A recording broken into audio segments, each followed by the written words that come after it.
Blacks went from a civil rights movement to remove governmental barriers over education so they could live free, according to our Constitution. When Martin Luther King Jr. went to Washington, D.C., it was a moral statement.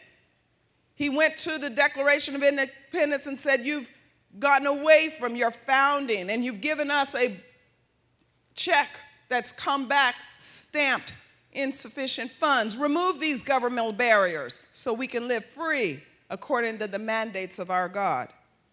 And instead of removing that, we saw intervention of government, and now the current male dropout rate in most of our black neighborhoods is 70% in high school. In just 50 years, blacks went from landowners and entrepreneurs to today, less than 5% of blacks are even in their own business, and 23% of African Americans work directly for the government.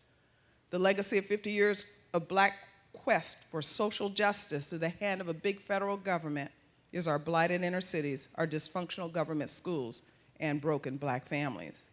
And the legacy of 50 years of the liberal assault on religion and traditional marriage is why unmarried American women today vote for big government. Unmarried women of all nationalities and ethnicities are becoming government dependent because they are sexually active and aging alone. Government dependency gripped America's poor and minority communities 50 years ago and locked 3 generations in economic stability, and today government dependency is choking our entire nation. People want to say that there is no place to talk about these things in the church. Well, I'm glad for WIN to give us opportunity, even though we are in a church, to come and talk about these serious matters. 70% of non-defense tax intake today is a transfer to individuals. Today, 47% of Americans are in some way government dependent. It's God or government, as I said last night in my testimony. You can't have a world of both.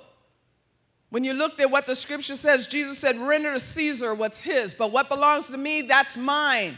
And what belongs to God is the hearts and minds of men so that they will desire to fulfill their destiny. We get this much space on this side of eternity, and we do not have time for an interruptive enemy to come in through secular statism and get in the way of people fulfilling that they need to do with their lives.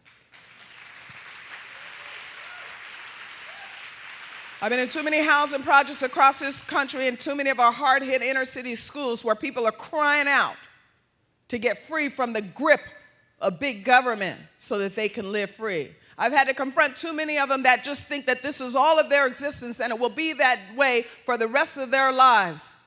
And from womb to tomb, they have no other opportunity. Not on my watch, not in a free country. Not with God's providential hand on this land. Today, 48% of all births are paid for by Medicaid, and Medicaid pays for the bills of 65% of all long-term nursing home care. Now, I wouldn't mind, I suppose, if government actually was benevolent. It actually was an instrument to care about people. But we know that that's not true. We know, according to the scripture, that we have an obligation to speak truth into the hearts and minds of man, and that is not a role for government. And I don't have time this morning to get into all of the scriptures that point to freedom and personal responsibility and speak against a federal welfare state. Means-tested federal welfare programs are $800 billion. The entitlements alone, Medicaid, Medicare, Social Security, are $1.4 trillion.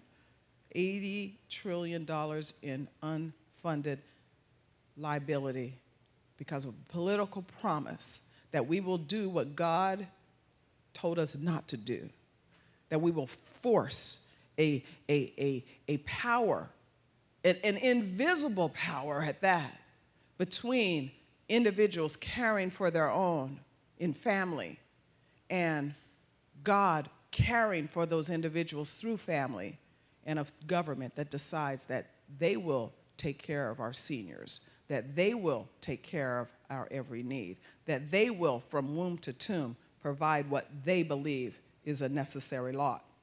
The biggest problem facing this country today is that liberalism just doesn't work. Uncle Sam's plantation didn't work for our nation's poor, and it's not going to work for our middle class. In 1979, 20% of Americans got more from government than they put in. Today, that number is 60% of Americans get more from government they put in. We've got a whole lot of people on this gravy train, and the problem is we just can't go on like this. We are a severely divided nation. And it's going to take the body of Christ to rise up and say, a house divided against itself can't stand. And we are going to be one or the other. And we're going to fight to be the one that God ordained. How can we build a nation of free and prosperous people if we have a nation of irresponsible people that are government dependent? Out of control debt, enslavement to government, and broken family is not a formula for a great country. But the good news is we can change. But there's serious work to be done because we have serious challenges. And getting a message of freedom and personal responsibility into our schools and into our hard-hit communities should be a top priority for people that want to live free and preserve the founding of this country of ours and the undergird of the Judeo-Christian heritage. What is the message? That secular statism is what increases poverty. The steps out of poverty aren't rocket science. I've done many columns on you can stay poor. You know, my book, How the Poor Get Rich, I am going to sit down and begin to write that book all in its fullness and get it out, I promise.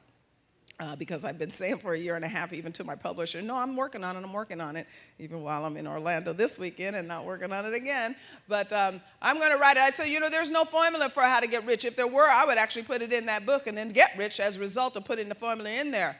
No, we're talking about fate to destiny. And there's no promise that you're going to have certain things, that some preachers even will try to pretend that if you do X, Y, Z, then you're going to get a miraculous occurrence as a result. Life isn't like that, but we can just move through. But there is a formula, on the other hand, to stay poor. There is no formula to get rich, but there is one to stay poor. If you are irresponsible with all of your choices, if you do not go to school, if you will not work, and if you blame all of your problems on somebody else, you are guaranteed to be poor. But you can reverse those things and perhaps find steps out of poverty so that you can live in God's peace and in his provision. What he did say, in order for you to know that you are going to have a tremendously financially blessed life, is that if you tithe and you give offering, that he will open the windows of heaven and pour out blessings that you will not have room to receive. But we don't know, and we can't determine what those blessings are going to be. The steps out of poverty aren't rocket science, yet it takes free people to take them. And it's insulting when liberals pretend that they care about the poor, yet they stand in the way of very things that will help poor people: school choice vouchers and personal retirement accounts, both measures that will open the path for economic prosperity and independence. The poor, more than anyone, need help to get their children out of broken schools and from broken healthcare policy and broken housing policies and broken retirement policies and broken welfare policies. This is one of the reasons that I'm in Washington, D.C. It's one of the reasons that we have to continue to work in different fronts, in media, on Capitol Hill, and in our harder hit communities, so that people will understand that there are eternal truths and that there are boundaries that should not be crossed. Our times necessitate that both sexual integrity and religion are protected from the onslaught of secular statism. No more than should my auto insurance cover my neighbor's tune-up, should my health insurance cover their sex life. Not their Viagra, not their condoms, not their birth control devices, and certainly not their abortions. It's not in the Constitution. Nowhere in the Constitution is it that politicians have a right to force religious institutions and religious people to subsidize activities, behaviors, and life choices that they consider abhorrent and are violating their tenets of their faith. It's not in the Declaration of Independence that politicians have a right to force free people to pay for what the Department of Health and Human Services says is health insurance. And I'm telling you, this battle against Obamacare is one that we must fight. For anyone that believes that there are boundaries in our constitutions which politicians can't cross. Boundaries so our nation can be free. Boundaries that our founders themselves were forced to debate for some 80 years regarding slavery, because freedom and the ideals of personal liberty conflicted with the law of the very land that they themselves established. And we are no longer a free country when politicians get to define truth. I don't know if time allows for me to talk about the cost to Christians if we're forced to leave the business of serving our nation's most vulnerable. They've given us 3 options through Obamacare. 1, bow your knee to Nebuchadnezzar. 2, pay a fine to Caesar. Or 3, leave the business. And what particular business is this that's laying in the balance? What is the specific business that the church is doing that the secular left has declared war on? Care for our nation's elderly, our nation's weak, our nation's sick, our nation's orphans. This is the work of Catholic charities. This is the work of Catholic hospitals. This is the work of Protestant pregnancy care centers. This is the work of Protestant homeless shelters. Let's talk about the orphan, the elderly, the widow, the sickly, the homeless, and the wretched. Somebody loves them. Somebody bathes them, somebody nourishes them, somebody's praying for them, and somebody even gives them peaceful last rites and holds their hand while they die. And who are these somebodies that the secular left has declared war on? Our Lady of Liberty proclaimed to the world to give us your tired, your poor, your huddled masses that are yearning to breathe free. And huddled we have. 500,000 orphans are in our foster system. Poor we have. 700,000 homeless in our gutters and our alleys. And tired we have. There are over 1 million unvisited seniors in our nursing home. Yet only a few and faithful rise to the occasion to handle the details of the amazing work of caring for these most indigent and needy on our behalf. A few decent and humble people in quiet communities doing the invisible and nonprofit work for us, compelled by their God. And now they're under attack. And people think that we shouldn't be engaged in political interest. We need to make sure that our voices are heard. This is why I hope that my being here with you at this WIN conference will encourage you to do something, anything, to engage our cultural war so that both America and our children will live.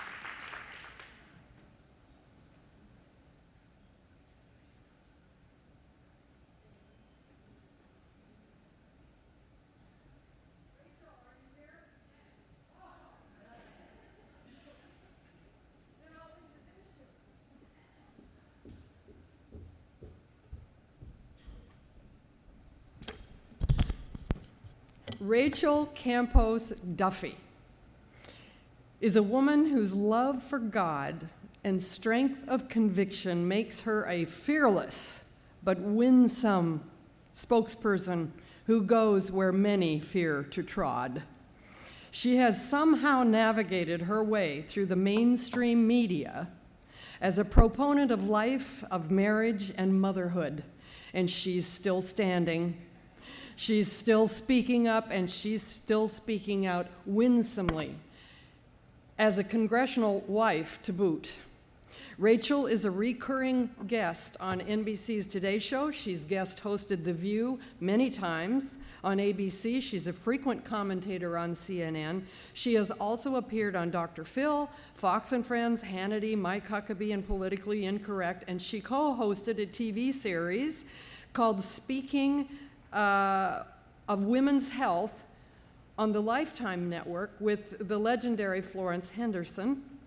She was recently offered her own show on ABC, but made the choice for now to put her husband and her 6.5 little ones first. She's 4 months along. She met her husband when they were both on a reality TV, when they were both reality TV personalities on an MTV show called The Real World. But 6.5 babies later and a lot of miles later, she is now a parenting expert, an author, television personality, political pundit, and blogger. Rachel writes for the National Review Online, the American Spectator, and many others, and has a column on Today blog. It's called, the Today blog, called todaymoms.org. Write it down, todaymoms.org. Her book is called Stay Home, Stay Happy, 10 Secrets to Loving at-Home Motherhood. Rachel has a degree in economics from Arizona State and a master's in international affairs from USC. I'm getting tired here. Rachel is of Hispanic descent, and she currently works with the Libre Initiative promoting economic empowerment for Hispanics. She lives with her husband, Congressman Sean Duffy, and 6.5 children in Wisconsin. Rachel Duffy. And she's also one of the Republican Congressional Wives speakers.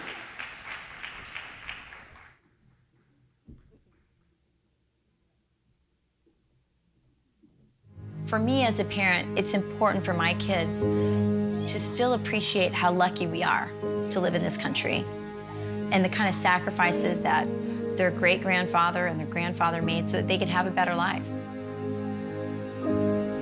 My name is Rachel Campos Duffy. As a mother of 6, nothing is more important to me than my family.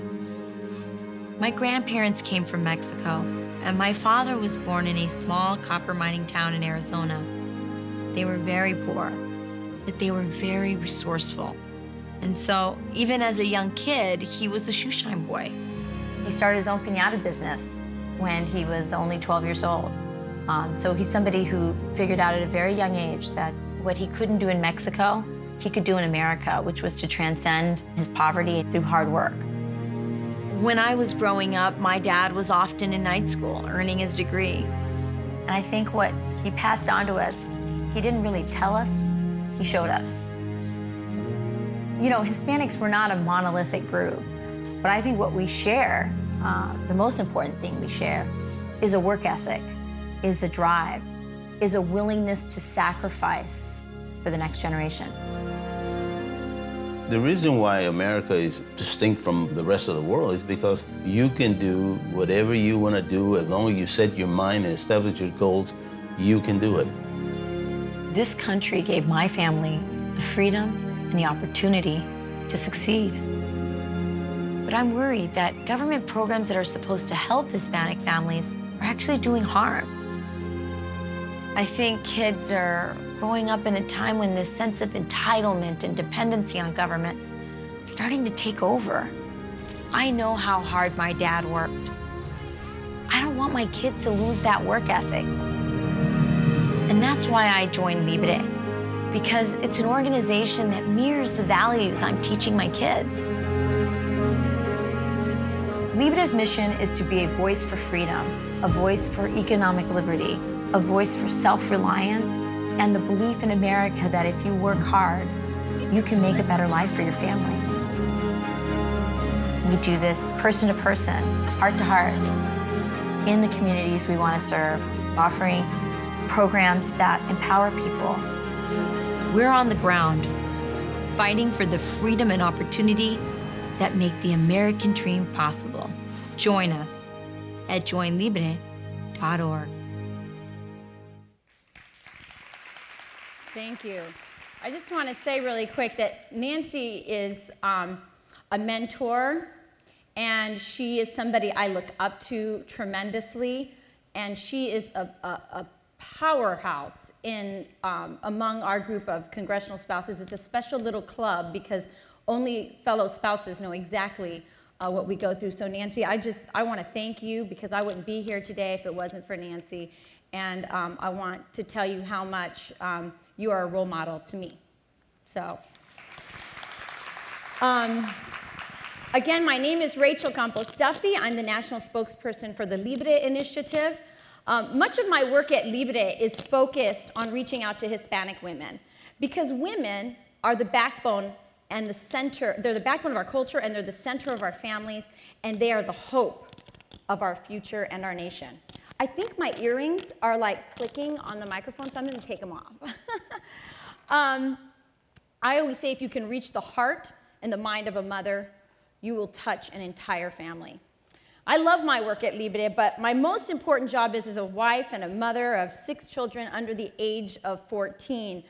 As you heard, my husband happens to be a politician. He is Congressman Sean Duffy from the 7th District of Wisconsin. So a lot of people ask me, what's it like to raise 6 kids in a very hyper-political environment? Mom's a conservative activist, dad's a politician. What's it like in that house? And so I'm going to tell you a little story that might give you some insight. Not very long ago, I walked into my children's playroom downstairs, and it was a total wreck. And I, of course, said, all of you get down here, nobody's leaving until this playroom is totally picked up. And I came back down about 15, 20 minutes later, and it looked kind of the same. And I was like, what the heck happened here? And the two oldest ones said, the second oldest one said, well, Mom, me and Evita, the oldest, we didn't make this mess. So we picked up the little bit that we did, but the rest of this belongs to everybody else. And I did what any good mom would do, and I said, I don't care who made this mess. Nobody is leaving here until this is done. And he walked past me to pick something up, and he mumbled something under his breath. And I said, Jack, did you mumble something under your breath? And he said, no. And I said, I could swear I heard you mumble something. What did you say? And so he looked at me, and he put his head down, and he sheepishly said, fine, I called you a socialist. And that is what it's like to raise hyper-political kids. You know, I told that story once at a prayer breakfast in Wisconsin, and he was going to be present, so I actually asked him beforehand. I said, is it okay if I tell this story? And he said, fine, because they don't like when I tell stories about them, you know. And he said, fine, but it'll cost you $5. So we're raising capitalists, too. And after the speech, several, you know, people in the audience came up and gave him a few bucks. So it was kind of funny. As you saw from the video, I come from a family of Mexican-American Union Democrats who worked in the Arizona copper mines. My father is one of 15 brothers and sisters. As a child, you saw he was a shoe shine boy, and he was a young entrepreneur starting his own piñata business when he was only 12 years old. When he graduated from high school, he joined the U.S. Air Force, serving our country for 28 years, raising a family, and working hard with my mom to achieve the American dream for us. But he didn't realize he was a conservative until around 1980, when he cast his very first vote for a Republican, Ronald Reagan. Now, of my dad's 15 brothers and sisters, my dad is still the only one who is a self-described conservative who openly admits he votes Republican. But that one vote in 1980 had a multiplier effect. His 4 grown children vote conservative, and together we are raising 14 Hispanic grandkids to be social and fiscal conservatives. Believe it or not, despite all the doomsday things you're hearing on the news about Hispanics and the very dismal record they have of voting for Republicans in the last election, 55% of Hispanics have voted for a Republican at one point in their life. They are persuadable, and they must be engaged if we want to remain relevant as a movement. So here's the good news. There has never been a better time to talk to Hispanic Americans. They are listening. While the general population was frustrated with the glitches on the Obama website, the Hispanic Spanish language website has been shut down totally since its first week. Today, 2.5 million more Hispanics are living in poverty than the day Obama took office in 2008. Annual income under the Obama economy has dropped. Annual family income has dropped by $4,000 for minority families. I think for African Americans, it's $4,000 family income has dropped. For Hispanics, it's close to $3,000. Single mothers, it's in the $2,000. I mean, all the groups that voted the most enthusiastically for Obama are the ones doing worse under this economy. So the American dream has never felt more out of reach for those who need the dream the most. Consider these events also from the past year. The IRS spying on the Tea Party. The DOJ, the Department of Justice, spying on the media. The NSA spying on all of us. Last March, The project manager for the Obamacare website, Henry Chad, gave us a glimpse of things to come. Here's what he said about the website. This was back in March. He said, let's make sure it's not a third world experience. Way to set the bar high, right?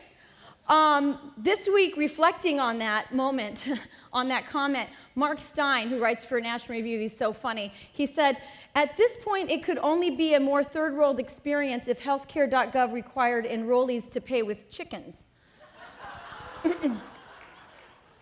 I'll tell you what's not funny or lost on Hispanics. It's that all of these examples point to an America that is beginning to resemble the dysfunctional, corrupt governments that we left behind. On a recent trip to Latin America, Pope Francis, the world's first Latino pope, reminded the world of a very simple truth. He said, man earns his dignity when he earns his bread. You know, conservatives get called a lot of names for believing in that truth. Conservatives don't want to make it harder for poor, struggling families to get food or assistance. We want to make it easier for them to get jobs. I am deeply, deeply suspicious of those, and many of those people are minority, quote unquote, leaders, who patronize America's working poor and minorities with messages of victimhood and dependency. Instead of flicking Hispanics more crumbs off that government table, how about making it easier for us to enter the ranks of the middle class? When Hispanics start businesses at 2 times the rate of the average American citizen, let me tell you, it seems that fewer regulations and dictates from Washington will do more to encourage hiring, startups, and the fulfillment of dreams. This is a highly entrepreneurial group of people. Today, thanks to liberal policies that disincentivize marriage, over 50% of Hispanic babies are growing up without the benefits and the blessings of stable married parents. Millions of poor minority students are trapped in substandard and dangerous schools. And I tell you, nothing gets my Latina blood boiling faster than the hypocrisy of liberals who shut down voucher and choice in education programs for children while they send their own children to elite institutions that cost more in tuition than Hispanics make in a year. Liberal policies hurt our economy, liberal policies hurt our families, and liberal policies are hurting Hispanics. Today, conservative organizations are spending millions of dollars trying to figure out why are we losing the battle for the hearts and minds of Hispanics.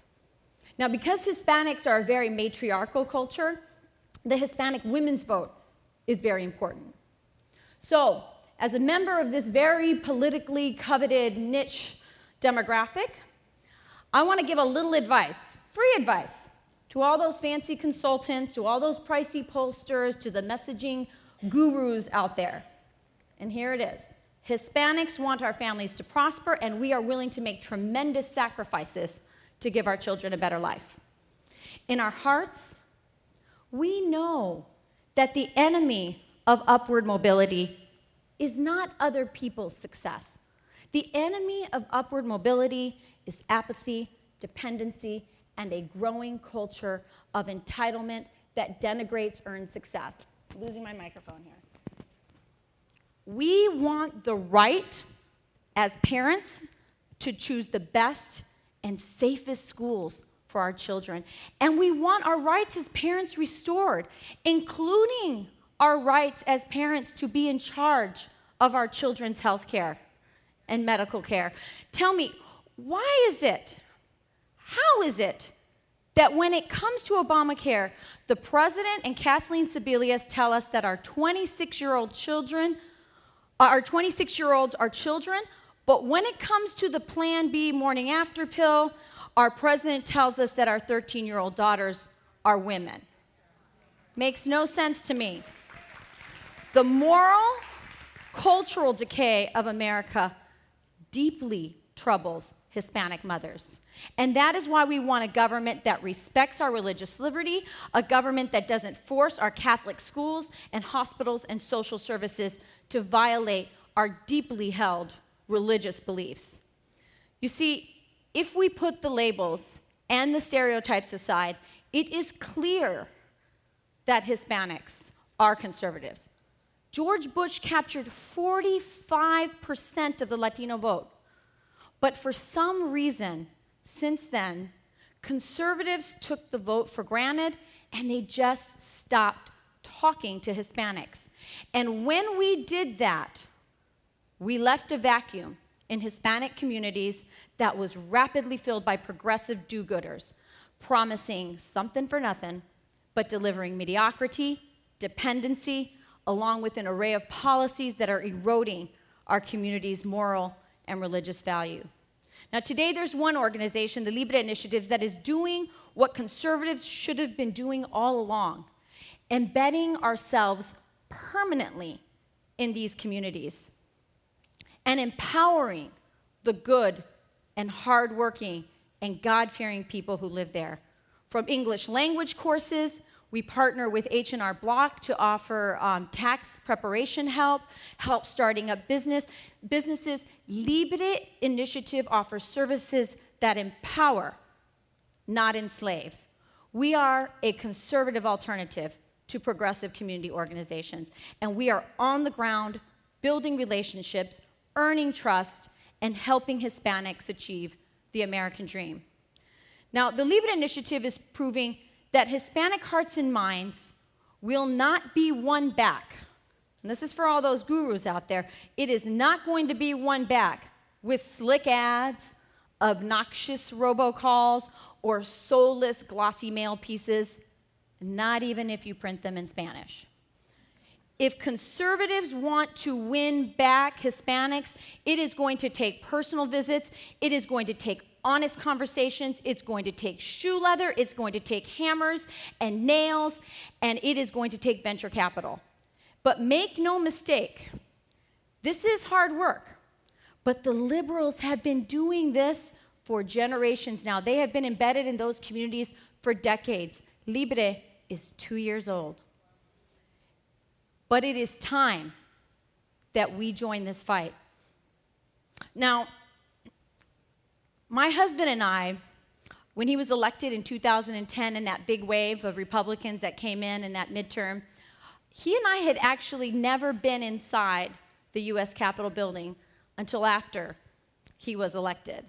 One of the greatest joys for me of this election has been watching my kids walk the halls of Congress at such a young and formative age. The first thing we told them about this very special building was that it sits on a hill, Capitol Hill, for a reason.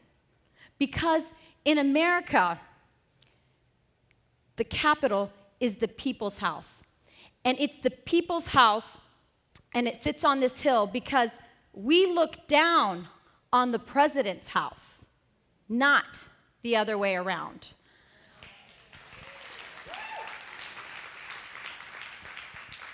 When our 3-year-old sees an image of the Capitol on television, she always says, "Look, it's Daddy's office." And I tell you, it always gives me chills. Still, I mean, it's 3 years later.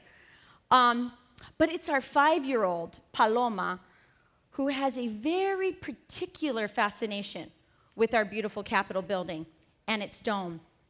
It started on a trip to DC that we took when she was about 4 years old. She loves the building. And wherever we walk in Washington, D.C., she will look around to see where the Capitol is in relation to where she is standing. She became particularly fascinated with Lady Freedom, the impressive bronze statue that sits on the top of the Capitol dome. And she wanted to know all about her. Who was she? Why was she there? Why was she dressed that way? And so as a mom, I tried to learn everything I could about Lady Freedom so I could feed her curiosity. So Republican President Abraham Lincoln, erected Lady Freedom on the top of that Capitol building during the Civil War. And if you've never seen her, just Google it. She is a beautiful, fierce warrior. She wears this toga-style dress, and she has this Native American cape that sort of goes over it. And on her head is this helmet, and it's adorned with stars in the front, and it has feathers right at the top to symbolize her victory over tyranny.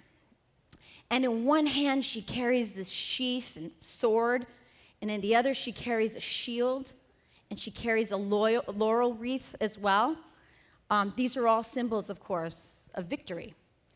And if you notice the statue on the top of the dome, she's facing east because she has her eye on England, always protective and vigilant of our nation's freedom. Now, I went down to the U.S. Capitol gift shop when I was in D.C., and I bought Paloma a little keychain of Lady Freedom. And when we returned home, the first thing she did was pull out that little keychain that she kept with her during the whole trip, and she hung it from the highest turret of her pink plastic Cinderella castle. Paloma wants to be Lady Freedom. And in her desire to become the new statue on the top of the Capitol, it has inspired some pretty adorable questions. Because, of course, I told her she could be, right? She said, will the shield be too heavy for me? Will I get tired? If I do get tired, can I come down for a little while? What about that dress? Is it going to fit me? But my absolutely favorite question had to do with the helmet, with the feathers and the stars. Her question was, what about my bangs? She's such a chick. She has this cute little bob like Madeline. And so, of course, I reassured her that, the helmet would hold up her bangs. Last month, I had the very unenviable task of having to put together a Lady Freedom Halloween costume. They don't sell it at Walmart. As I prepared to come here, I couldn't help thinking about the Lady Freedom that I grew up with, Margaret Thatcher. I feel so lucky to have come of age in the 80s with such a powerful public role model. Today, our girls have Hillary Clinton and Miley Cyrus. Pretty sad. But we had Lady Freedom, an English housewife warrior who stared down dictators and together with Ronald Reagan and Blessed Pope John Paul II brought down the evil empire.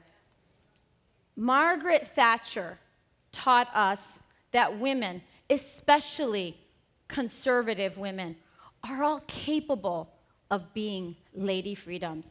That in the face of tyranny or the fundamental transformation of America, we are all called to pick up our swords and our shields and fight. And that is why she famously said, if you want someone to say something, ask a man. But if you want someone to do something, ask a woman.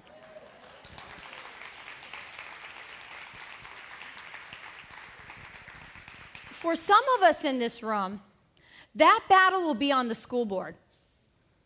For others, it will be quiet prayers in front of an abortion clinic. For others still, it will be a sacrificial donation of money or precious time to a fledgling candidate. For others still, it will be a blog, or better yet, an uncomfortable conversation with family or coworkers. And for others, it will be in the halls of Congress. And for some still, it will be standing up to Joy Behar and Whoopi Goldberg on The View.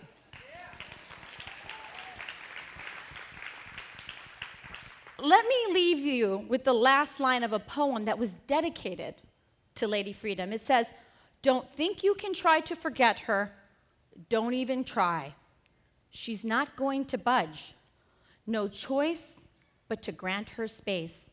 Crown her with the sky, for she is one of many, and she is each of us.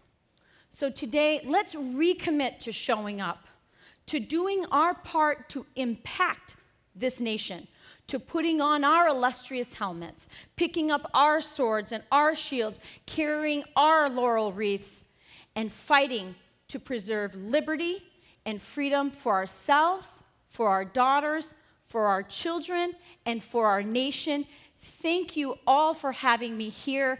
May God bless you. You are really an inspiration to all of us that you're coming here on a busy Saturday. I know how busy every mother here is.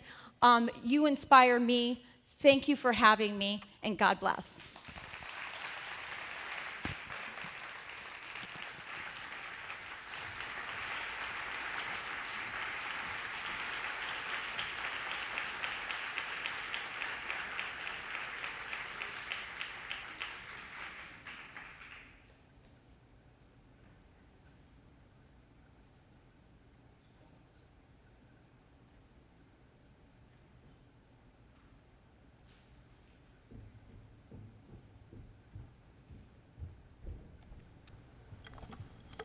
There are very few people in this world that elicit the kind of superlatives that Vonette Bright does.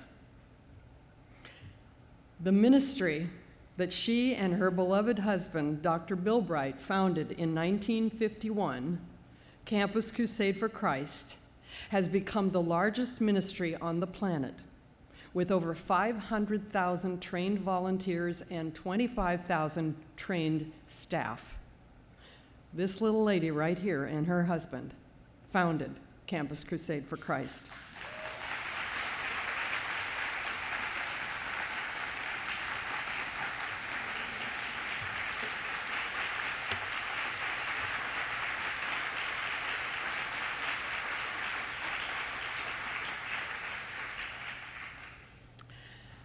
Vonette, that's just for starters. Vonette was the primary drive behind the National Day of Prayer and stood at President Reagan's side when he signed it into law. She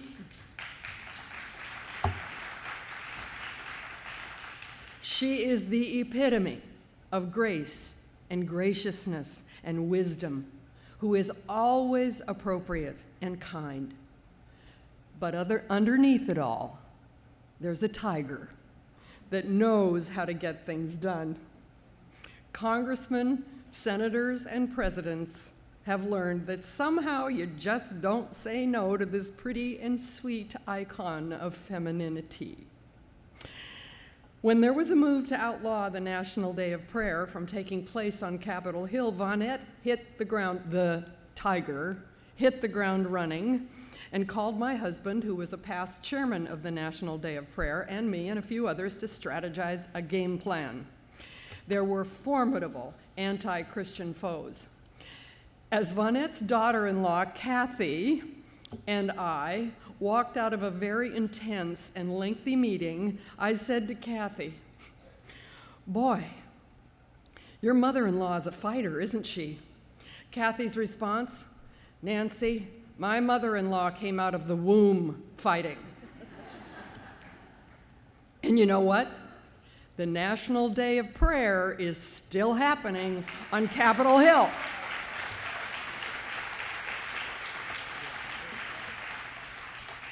Vonette is one of the godmothers of the Christian faith in this country, and I consider it a privilege and an honor to call her one of my lifetime, all-time best friends.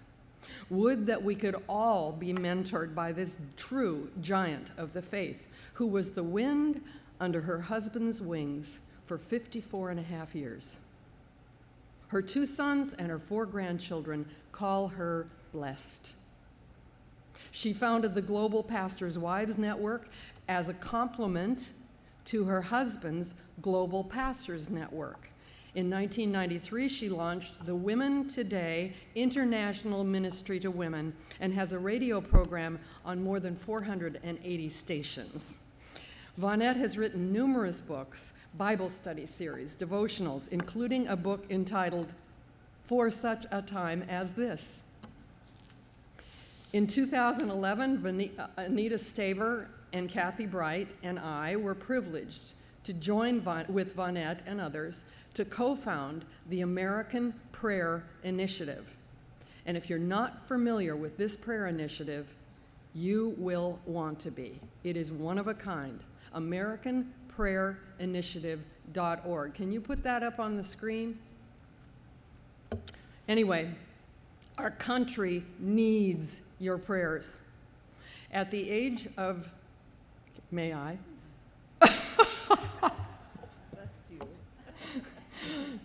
Well, she's over 80. And she's closer to 90.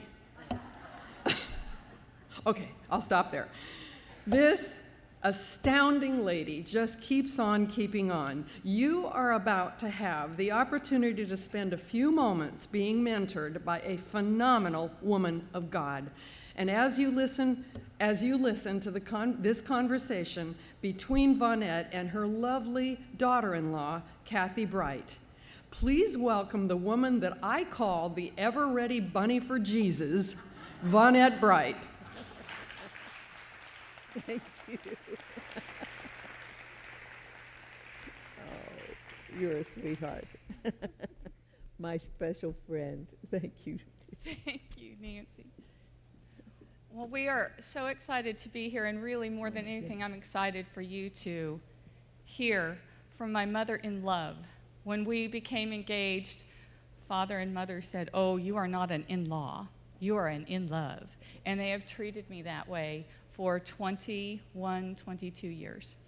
So I want to let you know before we begin that she was uncomfortable with speaking today about herself and how she has said yes to God, because she doesn't want to be compared with Esther.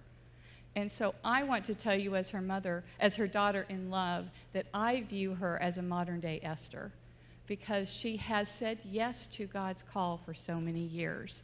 And so I will say that so that then she can be free to tell you what God has done as she has said yes to God. I want to tell you one other thing about this amazing woman. Okay, she might be closer to 90, but you need to know that she and father never knew what retirement was. They always envisioned themselves being out there changing the world until God takes them home. And a year or so ago, she had come home from a doctor's appointment after she had been traveling the world for months. And he said, "Vonette, I know how you are going to die." Well, wouldn't we all love to hear that from our doctors? Maybe, maybe not. But she said, "Well, how?" And he said, "You are going to be in an airport somewhere in the world. Star, this might be how the Lord will take you too. And you're going to lean on your hand, and you're going to fall asleep, and the Lord is going to take you to heaven." And she goes, "Oh, that's how I want to go." And so, Mother, I would love for them to hear. I know that the Lord over the years has asked you to say yes to many, many things. But for each of us, there are those initial yeses that form the foundation for every yes that comes after that. And I know your yes to accept Jesus was critical, but what's some of the other yeses you said to God that you think are critical for laying the foundation for a lifetime of saying yes? Well, I think back as a young girl, how my mother taught me, we worked together. She taught me to, whatever we were doing, if it was cleaning house or if it was baking or whatever, we worked and she taught. And she really implanted a lot of philosophy and truth in me. But one of the things that she shared was that you do not, don't choose a person to marry unless it's a person into whom you can really invest your life. And that if you invest your life in your husband, if you help him to be successful, you're successful. And so my dream was that one day finding the man in whom I could invest my life. And along came a young man in our community from Coweta, Oklahoma, this little town of 1,500 population. My husband often said, if God can use 2 people from Coweta, he can use anybody. And that we came from a very modest background, but to see what God has done has been an absolute surprise. But my first saying yes to God was that I'd grown up in the church, and Christianity, or the church, meant a lot to me. I'm sorry I have a drippy nose. It's not a cold. It's just a age, I guess. But he had written me a letter, and ended up that we had several months correspondence. I was in college, and he was just established in business in California. And so we began a correspondence, and after several months of correspondence, he came to school where, in Texas Women's University, where I was, and he proposed to me on our very first date. And he said, no, we don't have time to be debating about this, and so we need some answers. And so anyway, I did indicate that, yes, I couldn't imagine anybody that would be more wonderful than Bill. He was moral and handsome and successful, and what else could you want in life? And so I had said yes, and but my parents said, she's had not that many boyfriends, and you better give us time to let us finish the job. So I finished school, but in that length of time, Bill was growing in his faith. He began to talk about the fulfillment of the Great Commission. Well, that was a big thing that I didn't know a lot about. I hadn't heard a lot about the Great Commission, but he was just really absorbed with the idea of reaching the world for Christ. That if I find Christ, and then I tell you, and you tell somebody else, and they tell somebody else, why hasn't the Great Commission been fulfilled long before now? Well, actually, he had become so committed to this idea that people were saying, poor Bill Bright, what's going to happen to him when he finds out that the Great Commission will never be fulfilled? What's going to happen to all of this enthusiasm that he's put into his faith and so on? Well, I was hearing more and more about this, and I was just graduated from college, and Bill began to talk about the Holy Spirit. And I didn't know anything about the Holy Spirit. That sounds a little radical to me, and that I thought he had gotten mixed up with some people that were a little bit fanatical, and I better rescue him. So I went to a conference at Forest Home that was called the College Briefing Conference, and it was there that I met the most attractive people I had ever seen in my life. They were young actresses, young doctors, young professionals on their way up, and some of them were college students, but beautiful people. And one of them was Colleen Evans, Colleen Townsend at the time. When she stepped out of the movie industry, Debbie Reynolds stepped into her place. And she told me the other day that when they were married, that the Los Angeles Times said they gave them 10 weeks. Well, they lived together over 50 years, so that, and to see what God did with them and so on. But anyway, here were these wonderful people talking about God very freely, and I would like them, but I thought, I can never be like this, I can never accept this, and that Bill's just gone off the deep end. And so I decided that we should break our engagement. And then he suggested that I go talk with Dr. Henrietta Mears. Well, Dr. Mears was an educator. She was head principal in Minneapolis School. She taught chemistry for many years. I'd minored in chemistry in college. And with her, a conversation with her really shared with me how I could know Christ personally. And so I actually received Christ on an experimental basis, that if it worked, fine, that I gained everything. If it didn't, then I lost nothing. But in the meantime, I had decided that Bill and I should break our engagement. And but after I received Christ, he became a reality. I knew he was there. My life was changed. And I could see how I could fit into this guy's life and wanted to be a part of what he was doing. And so the engagement was on. About 4 months later, we were married. And I thought I was marrying a businessman. And then one night, in a very dramatic way, God gave a vision for Campus Crusade for Christ. And my husband came to me the next morning after he had been walking praising God all night that he finally knew what God wanted him to do, that the fastest way to reach the world for Christ is to train students. They're unencumbered, they're free, they can go. And so that was the beginning as we, by faith, but now that was saying yes by first time. Yes. There was another time just before that the vision at Campus Crusade. Bill had left me in a situation where he, for 2 hours, was in a conference that I'd gone to church, left church, everybody left church, the church was locked, I couldn't find him any place, and fortunately the car was unlocked, and I sat in the car for about 2 hours, and Bill, no Bill. It was too high a hill for me to walk the Hollywood Hills to our home in high heels, and so there was nothing to do but sit and wait for him. Well, when he came, I wasn't exactly the most composed person that you've ever seen, and I let him have it.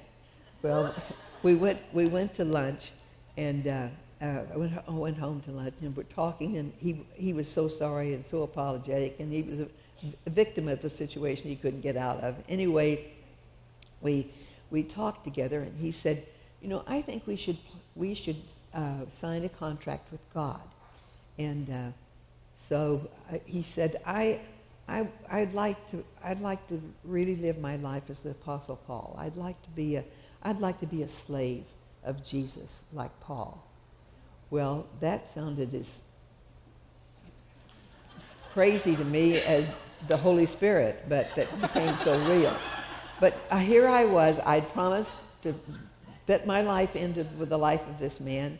I loved him dearly. I had confidence in him. He was my leader, and I was going to do what he would suggest. I wanted to do what he said, but he was so far ahead of me. I just didn't think I'd ever catch up. And but I did say, okay. So he said, let's write down exactly what we want out of life. So I went into one room, he went into another, and so I made my list, and he made his list. We came together, and he had me read my list first. Well, my list started with 2 to 4 children, and that I would like a second car, and mine could be a Ford because that was the least expensive, and that I would like a home that would be modest enough to entertain a person from Skid Row, because at that time that was our ministry. We were going down to Los Angeles to Skid Row and ministering to these derelicts, and I learned to put my arms around them and give them a hug and genuinely love them. So we saw many of them receive Christ and their lives changed, and we saw some very disappointments as well. But it was that I was following this man wherever he was going, and I was trying to grow as a Christian, and so but I thought that I would like a home that we could entertain a person from Skid Row, but I also would like for us to have a home that was nice enough to entertain the President of the United States. I don't exactly know where that idea came from, but I learned that you don't ask for anything that you don't want, and that I wanted to get out of the home that would entertain the President of the United States at one time. Anyway, those were the 3 big decisions of my life that made so much difference. And when Bill came that morning to say, I now know, honey, what we're going to do. We're going to sell our businesses. We're going to begin to live by faith. Because as we put down on this list of what we wanted, Bill's list was he wanted to be a slave of Paul, like Paul. We would live by faith. We would not ever seek fame. We would never seek any kind of material gains, and that we would live for him, and we would live by faith. Well, that sounded wonderful, and I wanted to fit in. I wanted to fit in with exactly that. I wanted to trust God just as Bill was trusting God. And then it was the next morning or 2 or 3 mornings after that he had been studying for a final exam, and God had given the idea of reaching the world. It was a vision that he could never explain, and always with tears, that would share a bits of that vision of reaching the world for Christ through students. And so that morning, as I awakened, And he said, I now know what God wants us to do. We're going to move. We're going to sell our businesses. We're going to move to the UCLA campus, and we're going to live by faith. And I could see myself with a very tight dress button down the front that was the buttons kind of showing, in tennis shoes, like the little old lady from Pasadena. And that's kind of the way I pictured myself. And I must have stood with my mouth open as he was telling me about this. And we were going to move to the campus of UCLA. At that time, it was the most radical campus in the country, the most communistly influenced. And so if it would go there, it would go anywhere. So big decisions that came, but if this was the way God was leading us, I was ready to say yes, not only to God, but to my husband. And I really was saying yes to God. The way in which God has blessed has been just absolutely remarkable. No person can take credit for what has been done, for what God has done in this organization or what God has allowed us to do. But it's all been a part of his plan. But all along it's been just saying yes to God's direction. You never outgive God. He always gives more than you can imagine in blessing. Amen to that. And you know, sometimes when we see you now with all the things that God has done, it's hard to remember that there were times when you weren't standing on the platform speaking. You were actually in the kitchen doing dishes. Tell them about the plaque that you eventually had made to go over the kitchen and kind of the story behind that. Well, after about 4.5 years of marriage, we combined households with Henrietta Mears. That there was a house near the campus that was for sale, and Bill we had some business property we thought maybe we might trade or something of the sort. And so he mentioned it to Henrietta Mears, and she says, oh, I know that house. I wanted to buy that house. Margaret, her sister, was not interested. So to make a long story short, we went to look at this house on the corner of Sunset and Stone Canyon Road in Bel Air. And a 20-room house that was built with two kind of an innate shape and a dining room in between. So Henrietta enjoyed one wing and we enjoyed the other wing, and in between we enjoyed everything. But that we said that Henrietta Mears lived with us in her house. It's kind of the arrangement that it was, but it was a wonderful arrangement. We lived together for 10 years. But we moved to the campus, and we began to have meetings with students coming. 250 would be coming in on Tuesday nights. Monday nights we went to the sororities and fraternities, and then Tuesday nights they all came to our house. Well, there were refreshments to be served. And I had been used to serving refreshments as we'd gone to the fraternities and sororities and had meetings and so on. But now then, as they were coming to my house, then it was a cleanup job afterward. And we had new staff with us. And so the new staff, of course, were being trained. And I was in the kitchen cleaning up everything after, after they'd had their refreshments and they were listening to the speech and so forth. And it got a little old. And I thought, I could win those kids to Christ in half the time that it takes them. And that I should be out there and they should be back here doing these dishes. Well, that got a little hard. The house got a little bit of a bigger challenge. It was a beautiful home, beautiful enough to entertain the President. In fact, we did entertain the President of the United States. We did have some very wonderful people who became President of the United States, I should say.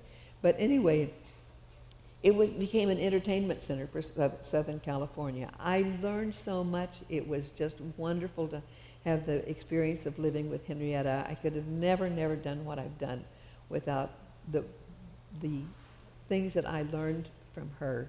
And it was just a God-given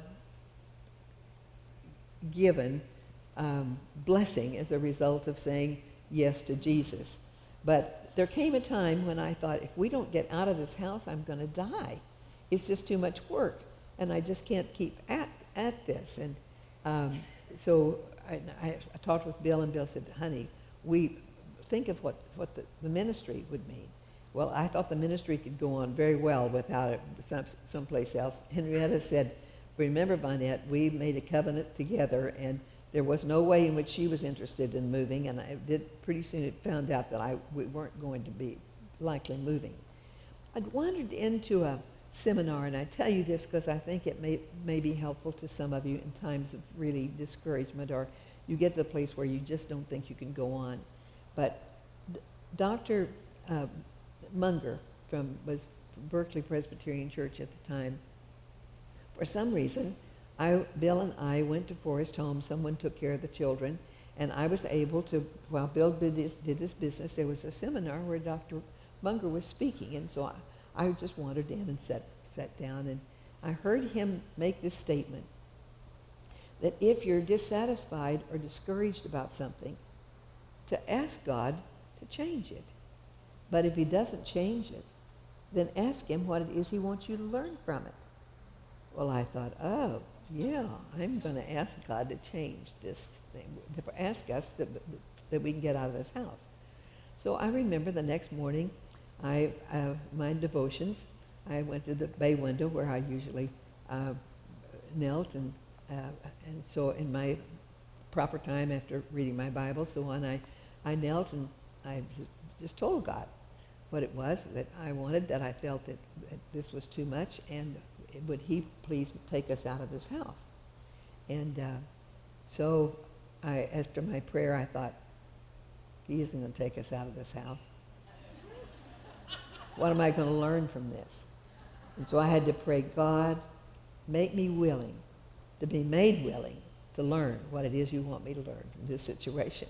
Well, it really turned out to be funny.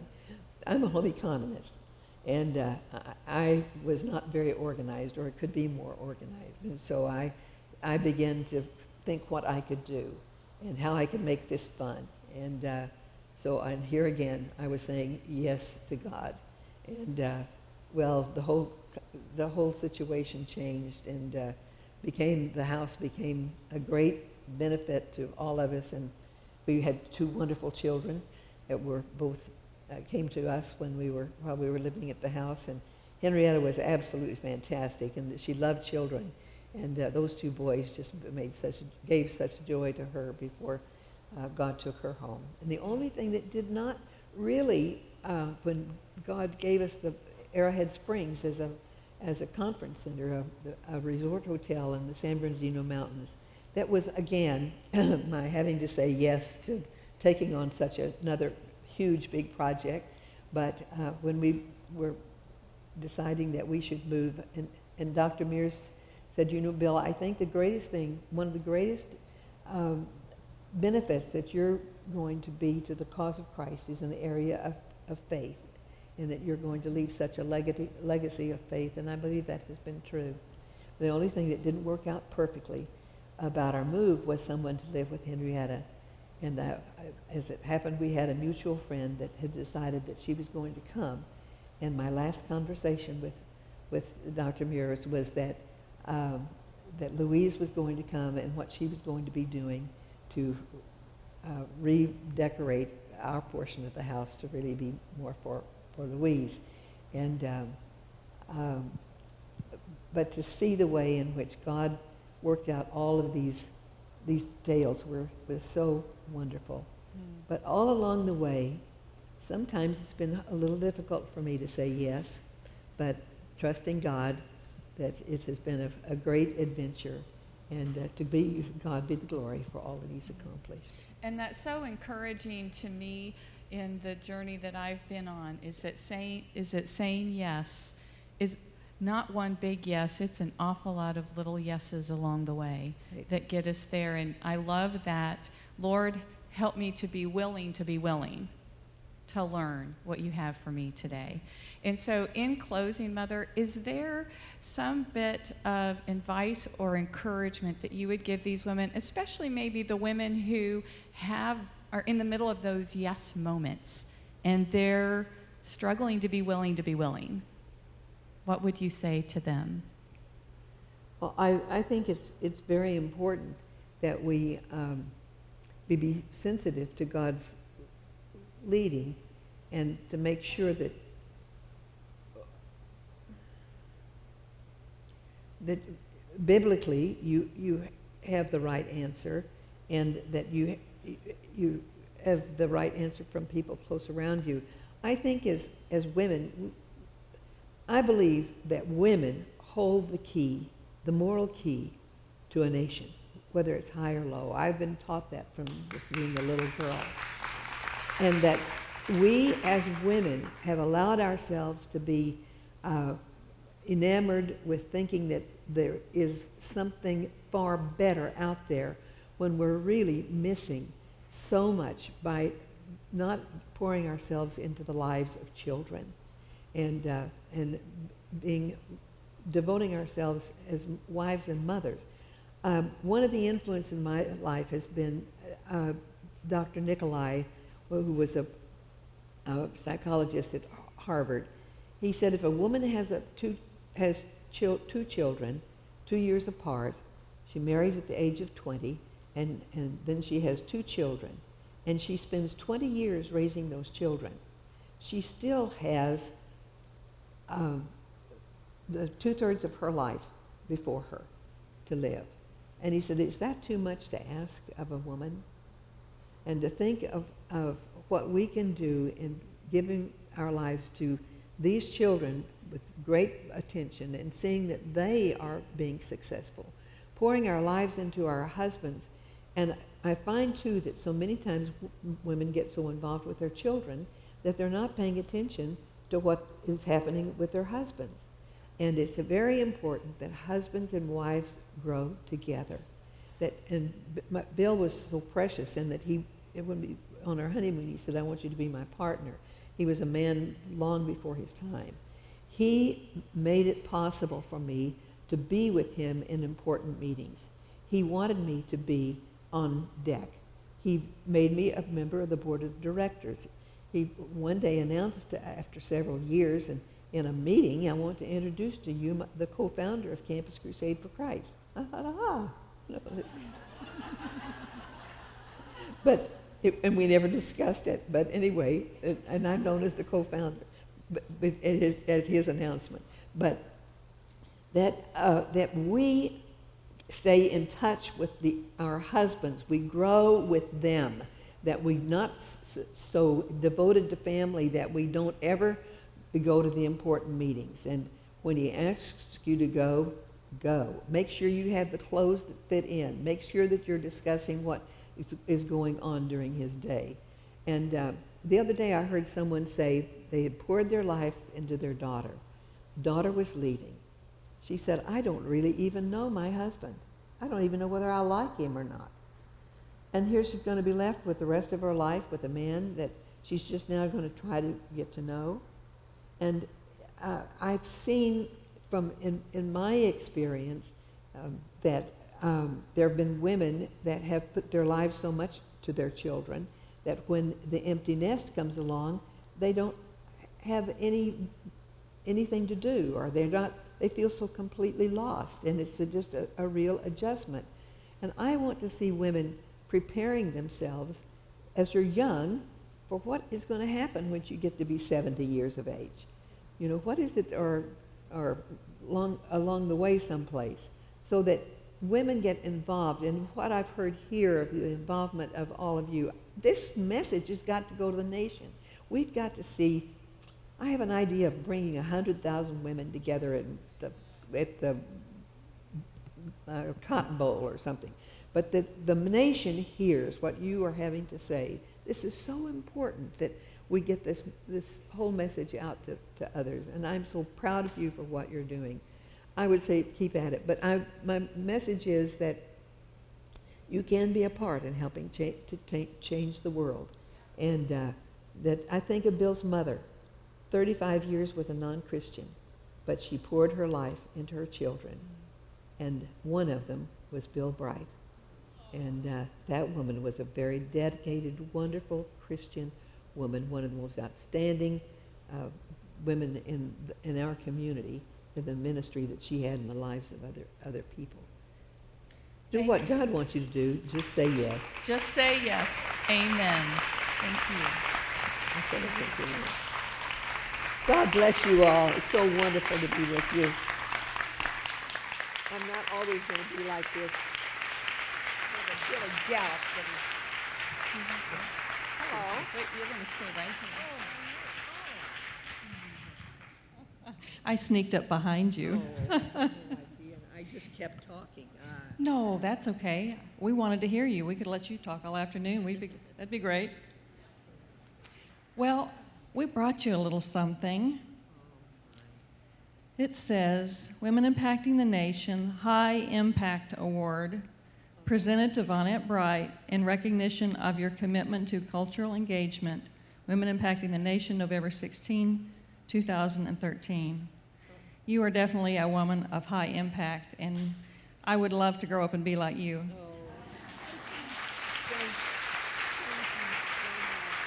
This is really an honor. Oh, thank you, honey. I will treasure this. Bless you.